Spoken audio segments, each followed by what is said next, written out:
Tefillah, the last Thursday of this year, tzedakah, and a thought, after expressing our thoughts, that it constantly go out to our brothers and sisters in Eretz Yisrael, and for that matter all over the world. Because if anybody ever doubted that we are one nation, the world reminds us. Because for whatever happens in the Middle East, a Jew in Australia is being attacked, or anywhere else in the world. And this brings to mind three words which are so fundamental in the entire existence of the Jewish people. Prophet Zechariah says, Echad Haya Avraham. Avraham was one. There are many interpretations to that. But on a very basic level, what the prophet says that Avraham was one facing the entire world. Avraham, who is the beginning of the Jewish nation, introduces a revolutionary thought of the belief in monotheism, in a one God, has the entire world, including his own father, against him. He's being burned, he's being pursued, he's being killed, he's being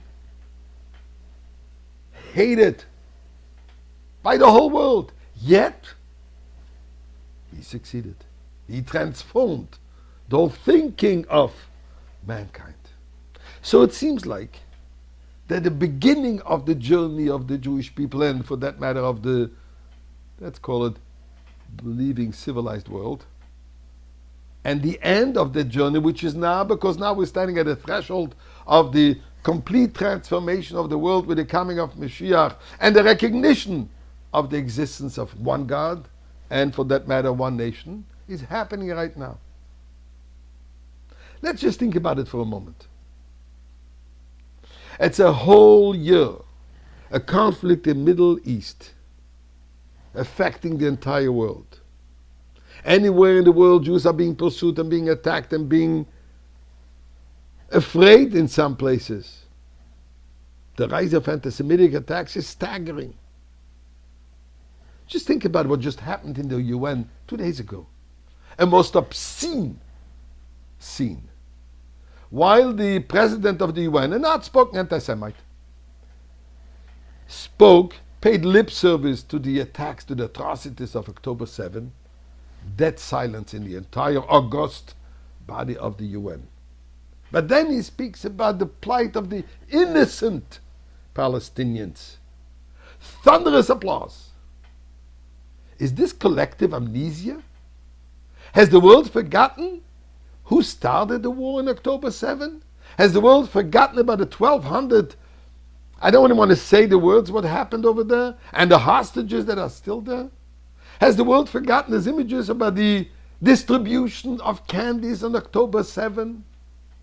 Has the world forgotten about that the hostages are held in private homes, doctors in hospitals, in tunnels built under the rugs of their living rooms?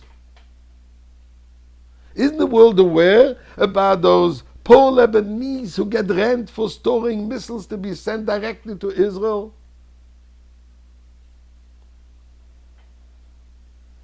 Rape of Jewish women is an expression of wanting freedom. Beepers exploding in the pockets of Hamas members, or Hezbollah members, that's terrorism. Has the world gone nuts? Daily. You don't hear it in the news because either intentionally they don't share it or they don't care. Dozens and hundreds of missiles are being launched to Israel. 100,000 Jews have been living, Israelis have been living away from their homes, living in 1 or 2 bedrooms in a hotel for an entire year. Acres of land being burned, dozens of homes destroyed. Not a word. But at the same time, the miracles that Israel is having.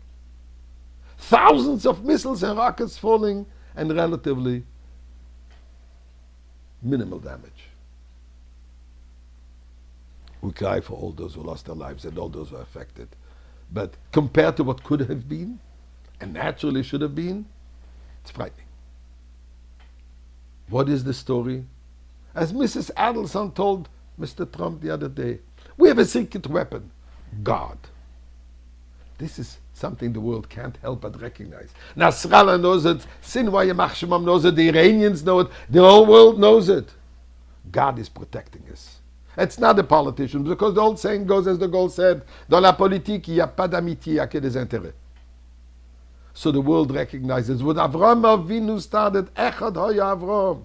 He is the one and only one who started teaching the concept of Echad, of oneness, of the one God, is happening today. And all this is leading us to the coming of Mashiach. But one proviso important, Echad Atem Nitzavim, we the Jewish people have all be together. And when we stand one, as we are, the one protects us.